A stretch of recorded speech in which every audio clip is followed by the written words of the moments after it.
Welcome to She Thinks, a podcast where you are allowed to think for yourself. I'm your host, Beverly Hallberg, and I'm delighted to have on my friend, Julie Gunlock, who is joining me for this Christmas episode. We're going to look at the least and most festive states in the country. We're going to rank our own top Christmas movies and songs. And finally, look at the traditions that we love to love and love to hate.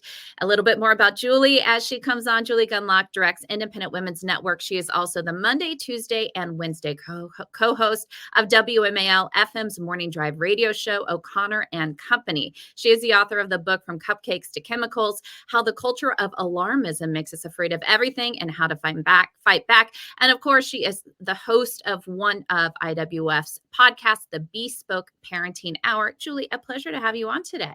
Am I dressed appropriately? I put on my Christmas shawl. I have my Christmas earrings on. I'm trying to look very festive.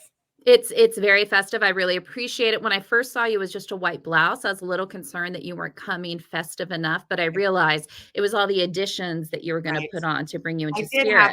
I did have a star on top of my head, but I removed that. I thought that might be distracting.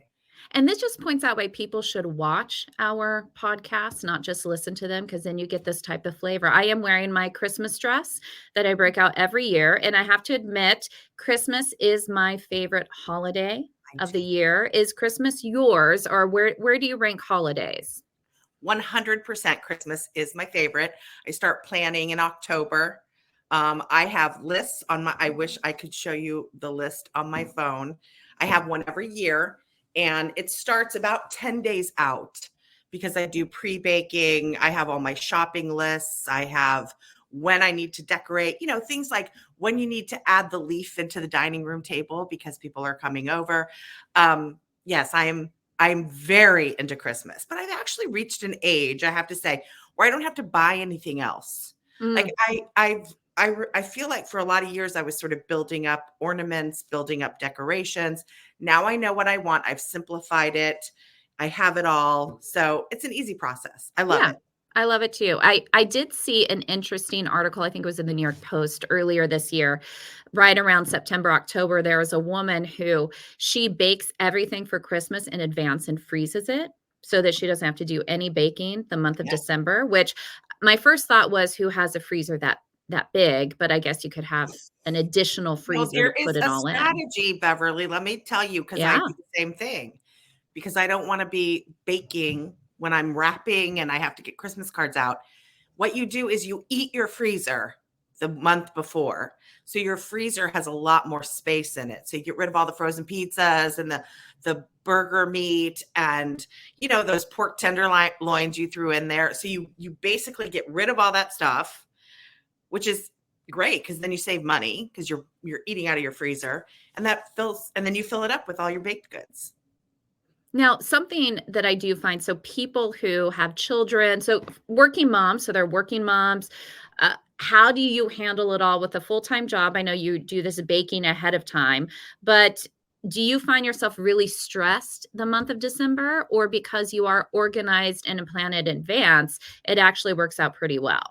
Yes, I am totally stressed. This is all fake. Right now, I've got a list a mile long. So after this podcast, I'll be doing a little bit of that. It's a stressful time. I mean, getting, it's always a juggling. It's a struggle because you also have to make sure your kids have their Christmas clothes set out. You have to make sure the Christmas cards go out on time. You have to get the decorations up, and I have 3 boys and 3 teenagers. They're not totally excited about decorating the tree like they used to be. Although we have gotten to a phase where they don't destroy the tree or try to climb the tree or try to remove all the ornaments. So that's nice. But yes, I'm very stressed. And anyone who tells you they're not is lying. You're lying. I find it's usually after Christmas that I relax a little bit. And I am the type of person, I'm not big into New Year's at all. I just kind of like that there is the New Year's holiday, so we have a few more days to recover from Christmas. I don't know how you feel about it, but that's my perspective. I stopped being interested in New Year's in my late 20s when I wanted to go to bed. I don't like to stay up late. I find the CNN ball dropping thing to be just a drunk fest. There's no real entertainment I enjoy that they have. It's usually, I'm sure this year it'll be Taylor Swift or something. And no, I'm not. I do like New Year's Day. Now, there's something a little sad about New Year's Day because you're going back to work the next day. And the diets.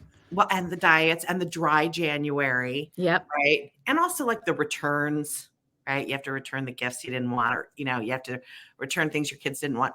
But I do like New Year's Day because that's a big cooking day. That's a big meal day. I did the Gordon Ramsay beef Wellington for 2 years in a row with my kids helping me. Or, you do a standing rib roast, or you do something that's kind of more ambitious. So I do love that day because, again, that's a big cooking day for me. Well, before we get ourselves to New Year's, we are still in the very festive spirit. And I wanted us to discuss a recent study that was conducted by Interbody Research. And they took a look at all the states in the country, trying to figure out who was embracing the spirit of Christmas most and the least. So all of these findings were based on searches. So web searches, who was searching the more festive things. This was searches like ugly Christmas sweaters, jingle bells, Christmas cards, all that kind of stuff. And the most festive state that they found is West Virginia, and the least was the District of Columbia. What do you make of these findings? Of course. The District of Columbia is a godless place. It is a swamp, and it's filled with Democrats. But I'm kidding about that. No, I'm really not kidding. West Virginia, what a lovely state. What a lovely state. I'm not surprised by that. I think that people, and I don't know the demographics of these states, but I think West Virginia is probably filled with some God-fearing folks who love the season for its true meaning. And so that doesn't totally surprise me. I will say I live in Alexandria, Virginia. It's a colonial city, right? It's where George Washington had his home. And it is absolutely stunning here during the Christmas season. People really go all out. There's not a lot of, you sometimes drive by, and I feel like this was throughout the neighborhoods in the Midwest where I grew up, there was a lot more sort of the creches, and there seemed to be a little bit more reverence during the season. I mean, here the decorations are a little less religious, right. But it is still beautiful. People, the colonial part of Old Town Alexandria, is just gorgeous, and the decorations are gorgeous. So the area around Washington is still nice. And I suspect if you go into some of the neighborhoods like Capitol Hill or Georgetown, that you'd see some people still celebrating the season. Well, I lived in the DC area for 20 years. The last 8 was in DC proper. And here's what I would say. My favorite decorations in Washington, DC were the wreaths on Union Station. Now, Union Station is not a safe place to go to anymore. So this is not me advocating for people to go to Union Station to check them out. Be careful. If you see something, say something. But I always found that the National Christmas tree, which is right outside the White House, was one of the ugliest trees ever. No kidding. If you want a pretty Christmas tree in DC, actually go to City Center, where they have a really beautiful tree there. But the White House Christmas tree is always hideous. It is hideous. And it fell over this year. Did you hear about that? Oh, I did not hear that. It fell over, which I'm like, just drag it away. First of all, they put a sheet of decorations and lights. It's not decorated. Not hung. Okay. No. It is. They take a big tree and then they put a sheet. It's like not a sheet. It's like a net. And the net has these sort of clunky looking decorations, and they're all, just balls and then lights, and they drape that around it. So it's not pretty. It's like a cone. Yeah. It looks like a styrofoam cone. So I agree with you.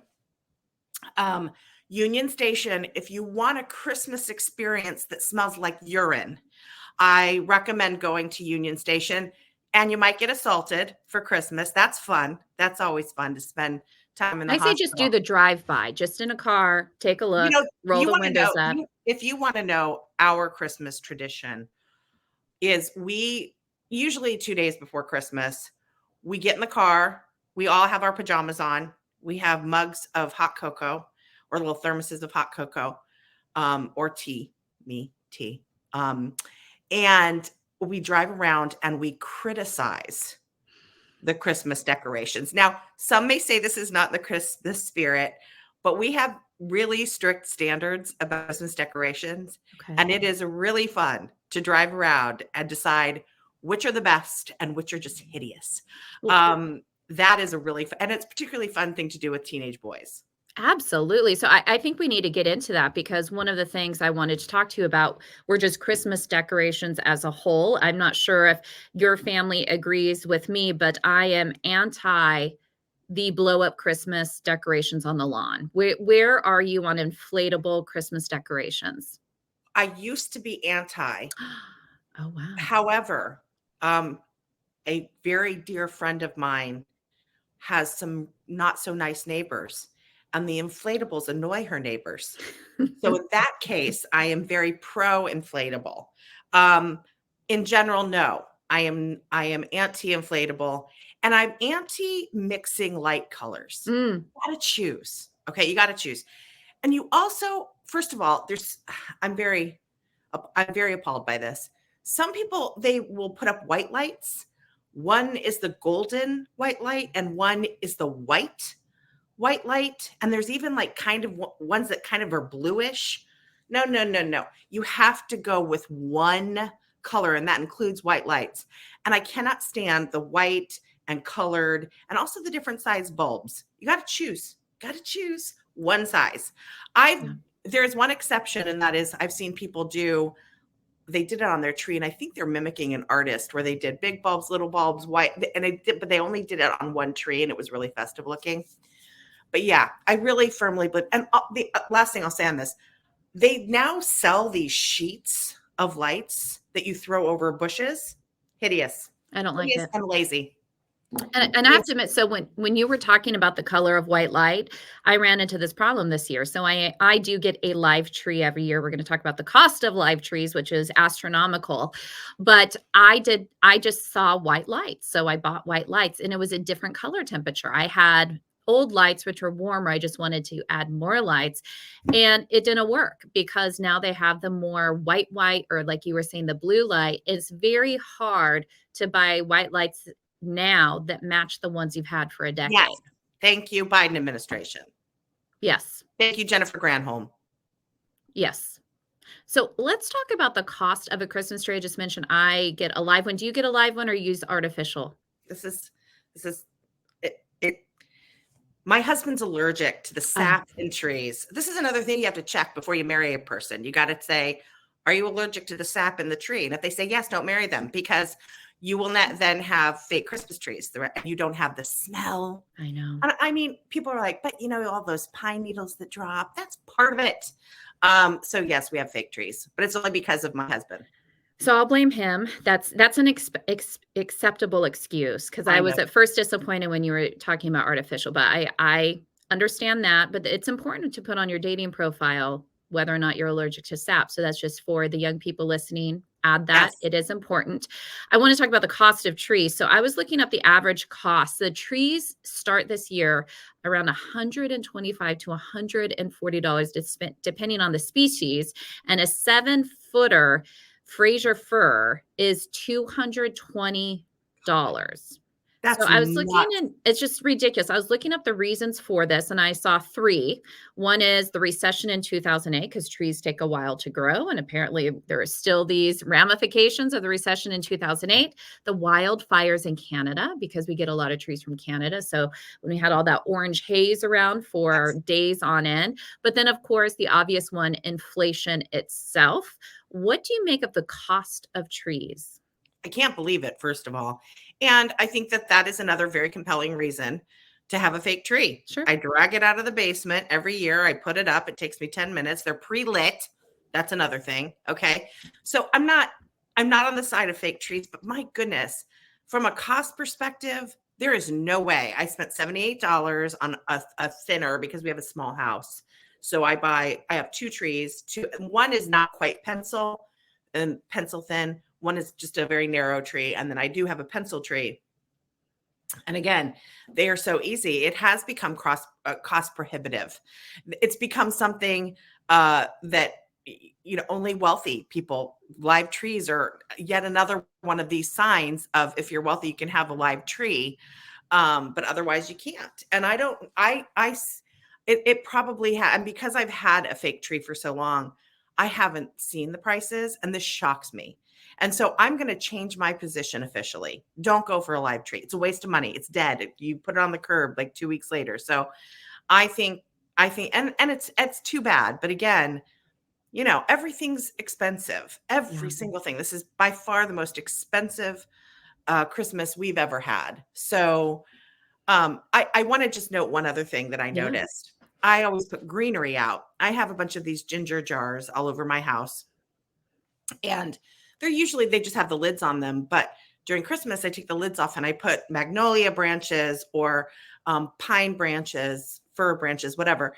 And I went to my local greenery store, and a packet of magnolia branches that would have probably filled maybe 1.5 ginger jars was $78. What? $78 for a package of magnolia leaves, which are very Christmassy. And then I went over to the holly, and that was another $25 for a couple branches of holly. And the worst part is they take the cuttings off the Christmas tree. They trim them, they trim the bottoms, and they put some twine around them.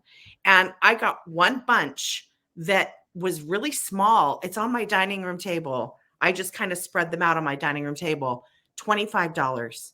Now, so I don't have as much greenery around the house because I'm not going to spend that money. So, and I have sympathy for the because people probably aren't spending, they're probably not, they're, buying Christmas trees. So they've got to make money however they can.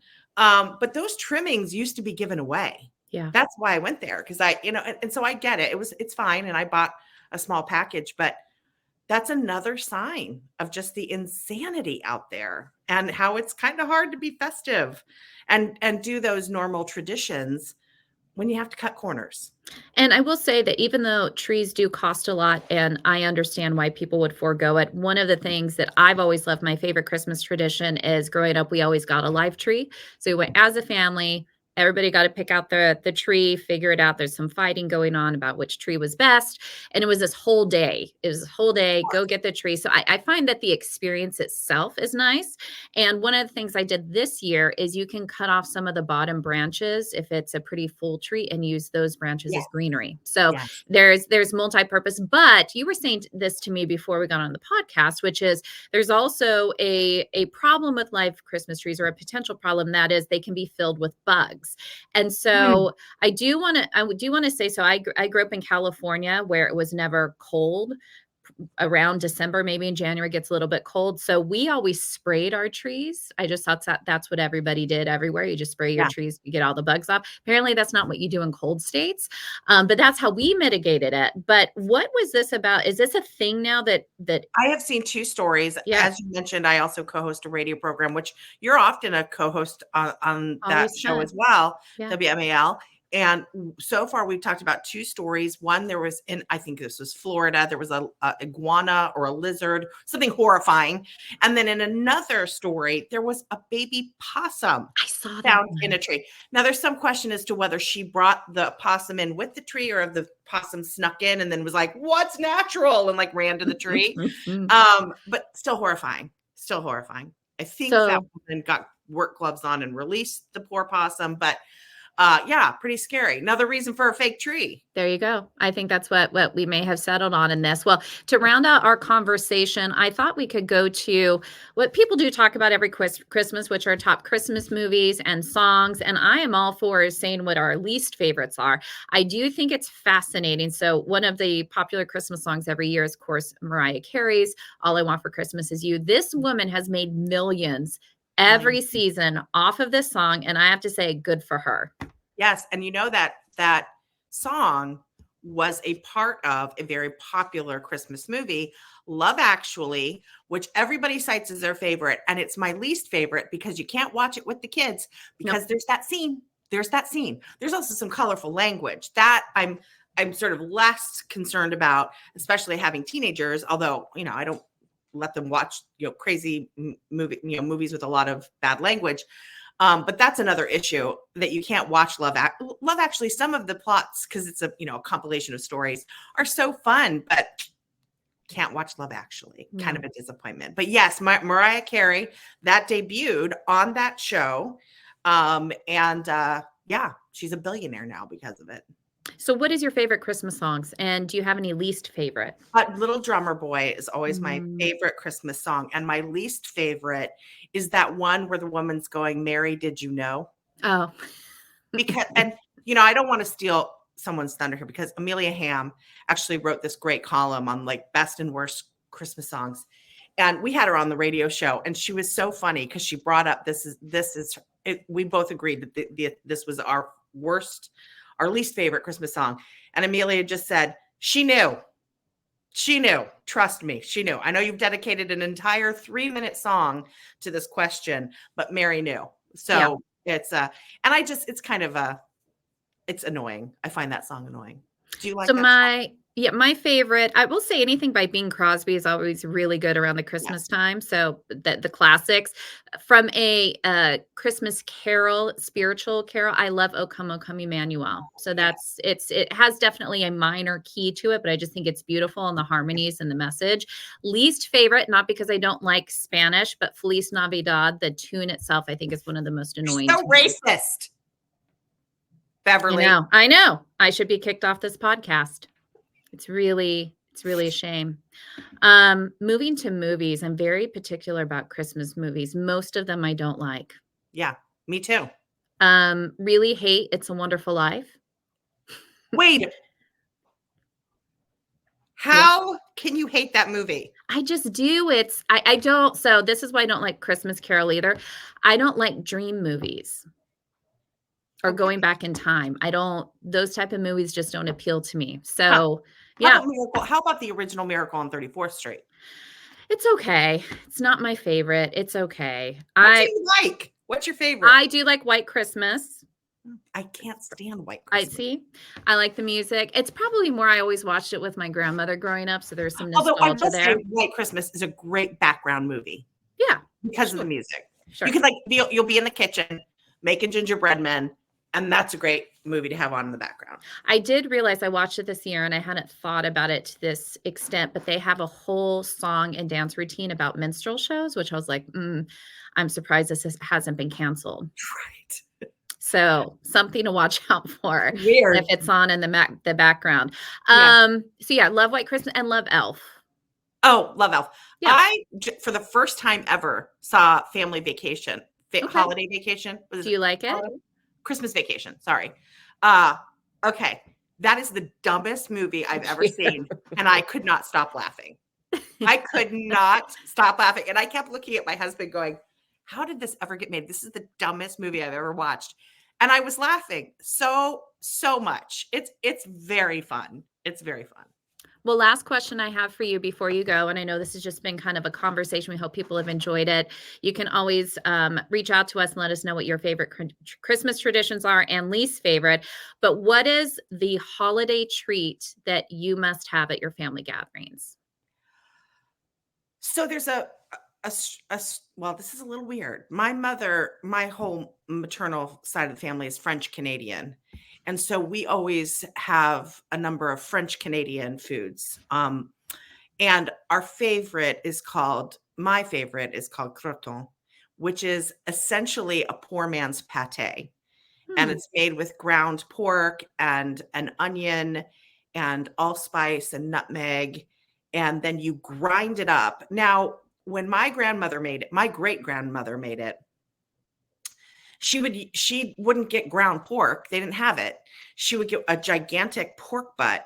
And if you're familiar with pork butt from barbecuing, it has a tremendous amount of fat on it.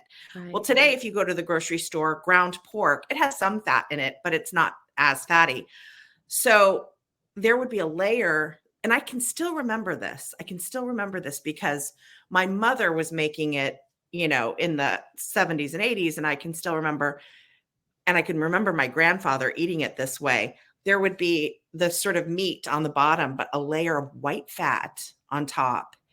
And my grandfather would scrape the white fat and spread it on toast. This is actually done in Russia too. Like a lot of cultures eat that. Anyway, now it's very lean. It's very lean because we just buy the ground pork in the grocery store, which is, it has, again, a certain amount of fat, probably 15 or 20%. But anyway, so that is my favorite holiday tradition. Again, I admit it doesn't sound appetizing. I mean, you do you. It was something about the spreading the pork fat. Okay, at least I don't hate the most treasured Christmas. Yes, of yes, all time. I am the Grinch. Okay? Yeah. Anyway, I know it doesn't sound good, but it is. And what is your treat, Beverly? So my treat, I'll end with this.